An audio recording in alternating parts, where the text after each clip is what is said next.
Hi friends, అందరికీ నమస్కారం. మహిళను ఎత్తుకెళ్లిన నేత తీవ్ర కోపంలో మోడీ. అసలు ఏం జరిగింది అన్న పూర్తి విషయం తెలుసుకునే ముందు వీడియోని పూర్తిగా చూడండి. అప్పుడే మీకు పూర్తిగా అర్థమవుతుంది. అదే విధంగా చాలా మంది సబ్స్క్రైబ్ చేసుకోకుండా వీడియోని చూస్తున్నారు. దయచేసి సబ్స్క్రైబ్ చేసుకోండి. సబ్స్క్రైబ్ చేసుకోవడం వల్ల నేను చేసే ప్రతి వీడియో అప్డేట్ మీకు ముందుగానే నోటిఫికేషన్ రూపంలో వస్తుంది.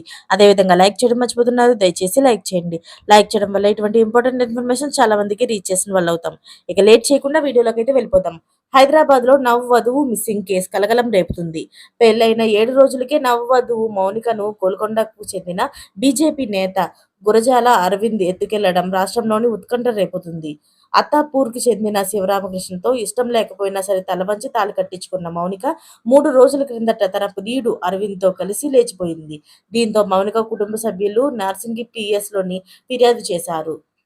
దీంతో కేసు నమోదు చేసుకుని దర్యాప్తు చేస్తున్న పోలీసులు అరవింద్‌కు ఇదివరకే పెళ్లయిందని, ఒక పాప కూడా ఉందని వెల్లడించారు. అయితే మౌనికతో ఎఫ్ఐఆర్ పెట్టుకున్న బీజేపీ నేత అరవింద్ నిర్వాకంపై కాలనీ వాసులు మండిపడుతున్నారు. అరవింద్ చిత్రపటానికి చెప్పుల దండ వేసి నిరసన తెలిపారు. కానీ మౌనిక మాత్రం తనను ఇష్టపూర్వకంగానే అరవింద్‌తో వెళ్లానని, అతనితోనే ఉంటానని పోలీసులు చెప్పినట్టు తెలుస్తుంది. అయితే ఈ విషయం తెలుసుకున్న బీజేపీ నేతలందరూ కూడా తీవ్ర ఆగ్రహంతో ఉన్నట్లు తెలుస్తుంది. ఇలాంటి పని చేయడం ఏంటి అని తీవ్ర కోపాన్ని వెలకక్కుతున్నట్లు తెలుస్తుంది. మరిన్ని లేటెస్ట్ అప్డేట్స్ కోసం ఛానల్‌ని సబ్స్క్రైబ్ చేసుకోండి. Thanks for watching friends.